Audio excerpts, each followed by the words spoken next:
Federal housing laws, primarily the Federal Housing Act, prohibits discrimination in housing based on race, color, religion, sex, disability, familial status, and national origin. The original Fair Housing Act was passed in 1968 during the Civil Rights era. The purpose of the act is to provide for fair housing throughout the United States by outlawing discriminatory practices in the sale, rental, and financing of housing. Now, since we've spent the last few days discussing the Trump administration, you have to know what I'm about to say, right? I'll give you a second to guess. Okay, ready? Here we go.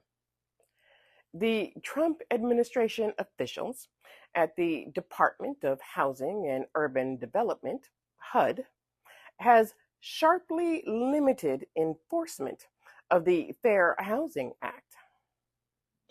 Did you guess right? Internal documents reveal that the Trump administration officials have drastically reduced Fair Housing Act enforcement at HUD.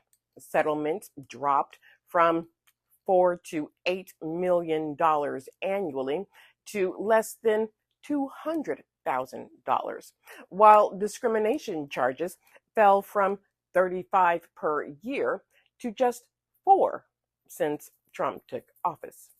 And he took office in January, 9 months ago. J.C. Gage, the HUD's director of enforcement, said gag orders and intimidation has been used to block cases. Gage would eventually resign. Staff said that the retreat began during Trump's first week when an email ordered them to cease and desist all work activities associated with environmental justice, diversity, equity, and inclusion.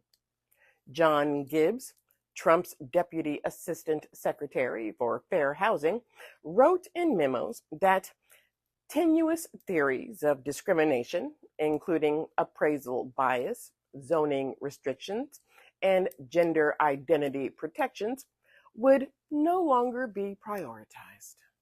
He also called past approaches to combat redlining and reverse redlining legally unsound. Remember, redlining is the practice of refusing loans to minority-populated areas and targeting those communities with predatory lending.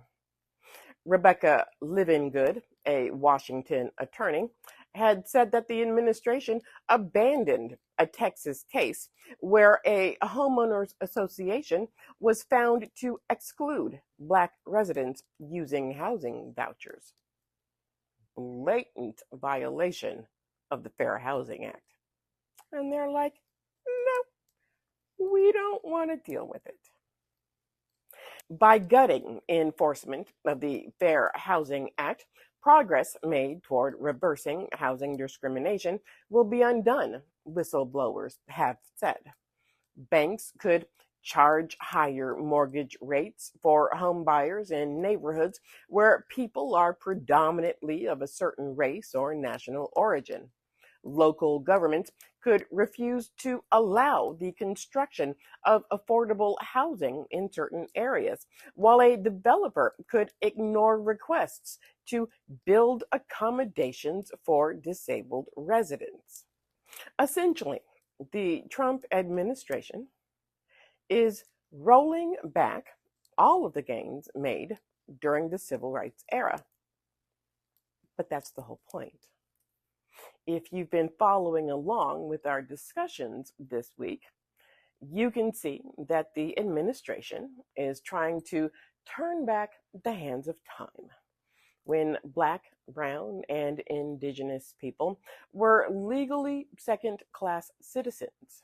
Women were barefoot and pregnant, and the LGBTQIA+ were still living in the closet.